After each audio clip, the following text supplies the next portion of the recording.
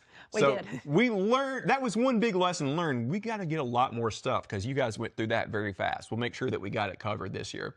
So one other thing, please, please, please, if you know a young person ages 21 to 25 that wants to attend Bonnaroo next year, tell them about the Totem Scholarship. Please, please, please let them know they can go to totemfnd.org and apply for a scholarship. And when does the application close again? It doesn't close until the very last day of February, so they have plenty of time, but tell them to go ahead and apply. Yeah, thank you. I gave you guys the homework of telling people about that over the holidays, so I hope that you did. We have a lot more coming up about that in the coming months. This is going to be a big year for Totem. We got a lot of plans. But again, like I said at the beginning of the episode, if you're in the Nashville area, please come out Saturday the 17th over at Honey Tree Meadery in East Nashville. It's from 3 to 5, and I'm sure we'll get into some shenanigans after 5 o'clock, too. It's going to be a great time. You can get to meet some other cool Bonnaroovians, you know, just hang out, have fun, talk about Roo, find out about Totem. I'm just going to say, like, East Nashville feels like the off-season Bonnaroo HQ. Because, like, it's not that far from where the Live Nation offices are, but, like, there's that mural over there next to that gas station. There is a Bonnaroo mural, yeah. There's Rosemary's that, like, Jason from Cherub is, like, a part owner of. There's a couple of other places where you can see little Bonnaroo Easter eggs. He's an investor. Whatever you want to call it, yeah. But I just feel like I'm going to, like, the Cherub bar when I'm going in there. True. But anyways, a lot of cool stuff in there, so we hope you can come hang out with us. We'll go run around in town. Again, Saturday the 17th, 3 to 5 p.m., Honey Tree Meadery. Hope we see you there. I got a question for you, Daniel. Yeah, what's up? Before we leave. Yeah, it's about time to eat. So, what did you think about the Stranger Things finale? Oh, gosh, we're going to get into that.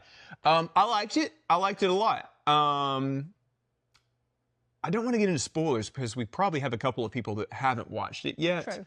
I thought the finale was a great movie since it was like 2 hours long. I thought it had a great resolution for all of the main characters. I don't want to go too deep into details because we probably have some people that haven't watched it yet, but I really loved it. I give it a 9 out of 10. There's a couple of nitpicky things I have, but like not deal breaking. What did you think? I think the last season was a little bit too in-depth. Yeah. Especially for someone like me who I don't really like. There's the rice. I'm Keep sorry, going. the rice cooker is going off. Speaking of Thai, we're having Thai food. Uncle Roger, if you ever follow him, that's why I got a rice cooker. But anyways, I thought it got a little bit too in-depth. And, you know, I don't really like really in-depth things because when I'm watching TV, like, man, I just want to chill out and zone out and, you know. Yeah, that's why you quit going to Marvel movies with me. Right? But there was this one scene at the end that just like... Oh, I know exactly what you're talking about. Yeah, absolutely ripped my heart out. I think it was literally the very last scene. Ripped my heart out. But that's all I'll say. It's very Totem coded. If you saw it, you know what we're talking about. We both about bawled. It was really good. Yeah. Also, real quick, if we're doing like picks, we went to go see Marty Supreme the other night in Nashville when we were doing kind of like a day off, little day trip. I really liked that. That was such an acid trip of a movie. I really enjoyed that. That was one of the worst movies I've ever seen. Really? The worst? Yes. Why do you say that? Okay. If we're going to talk. Oh, here we go. I didn't know going in. I knew nothing about it. Other than he was supposed to be Supreme, I guess. I didn't know it was a sports movie. See, you know how I feel about the sports. I feel like it's a movie about a lot of other things. The sports aspect is just the vehicle that it uses to tell the story. Let's just say, I won't say it was the worst movie. I'll say it was not for me. It was batshit insane, and I loved it. There was so much crazy about it. Not for me. It was for, okay, you pick the movie next time, okay? When we picked that together, the reason we went to see it is because a Marty Supreme blimp went over my brother's house. I'll put a clip Apparently, of that it went in. from Tupelo to Nashville and went directly over my brother's house. And my brother lives like middle of nowhere, so... It was very good marketing. It worked on us. We went to go see it the next day. All right, that's enough of that nonsense. Speaking of Thailand, we got some Thai food for do. dinner. I'm looking forward to that. She's very good at making that. All right, I have no idea what's happening next week, but I think that we'll do a thing from Honey Tree here in a couple of weeks. So yet another reason for you to come out. We'll see you over there. Get out there and radiate positivity. We'll see you soon. Bye.